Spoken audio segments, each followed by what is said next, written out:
Hey everybody, it's Lon.TV back once more. So my wife and I are expecting our first child in a matter of weeks, so I've been very excited about all the gadgets that we can get, both to monitor the child and then when the child gets older, some of those toys, like all those new cool Legos and everything else. So we were excited to get this WeMo thing from Belkin, and this is a baby monitor that instead of having a listener and a receiver, it has a listener and an app that you can use to monitor your child. So on the surface, it sounds great and pretty innovative, and there's been so many products that have been trying to replace specific devices with apps. However, this thing has some serious security issues that I'm really concerned about, so much so that I'm not even going to use it. Basically, what happens is that when this thing is plugged in and on your network, anyone who has access to your wireless network can load the app and then almost develop a permanent connection to this thing. And by permanent connection, I mean they could monitor your baby monitor when they're not at your house. They could do it from China, from the next door neighbor's house, wherever they can get a Wi-Fi signal or even a 3G or 4G signal, they can connect to this thing and listen in. Now, if you have your wireless network secured, the chances are that you probably aren't going to see this happen too often, but nevertheless, we all have friends and family that come over.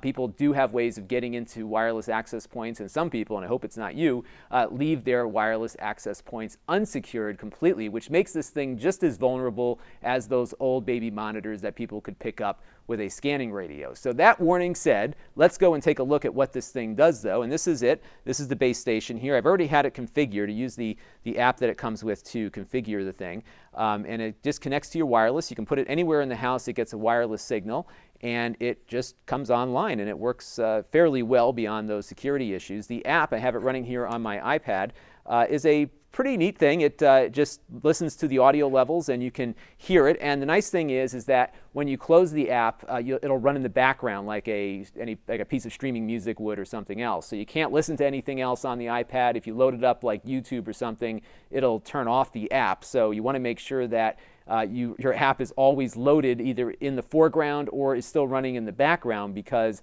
if the app closes and you don't know it, you're not going to hear your child screaming. So there's some issues there too, but if you're good at managing your applications running in the background on your iOS device, then you should be in good shape. As you can see here, it also can pick up the audio levels as well. So the app does a little bit more, and it seems like they recognize that there's some security issues with this. So you'll see on the More screen here, there's an access control, and we can decide who's listening and who isn't. So we can see here that my iPad is currently listening because it's got the green headphones icon on, and then it's also enabled for world access. The problem is that by default, everything can have world access. So it's a big problem. I don't know why they did this. It's just mind-boggling. But nevertheless, that is how it comes configured. So we could turn off that. We could also ban that iPad from listening completely if we wanted to. But again, they can connect first, and then you can get rid of them later. And if you're not popping into the app to keep track of it, who knows how many people could be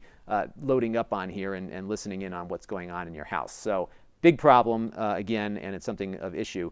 They did, however, give you a log here of all the activity that's been going on with the monitors. So it kind of gives you a breakdown by time as to when things occurred. So you could see that somebody was listening in on you. However, it doesn't tell you who that listener was that connected, which again is a bit of a problem for me at least, and I hope it would be for you. So there is some other things that it can do too. You can track crying data, and you can also have it notify you with a text message if your child cries. So even if the app closed, it would be able to kind of break through that and let you know. However, that is an extra fee. You have to pay a monthly fee. I think it's $5 a month in order to have that service. And then think about this. In order for it to know your baby is crying, you need to transmit all the audio going on in that room to strangers somewhere far beyond. And I just can't live with that. So avoid it. I don't think it's worth it. It has got some serious security issues that rely too much upon you having your wireless access point configured in a certain way,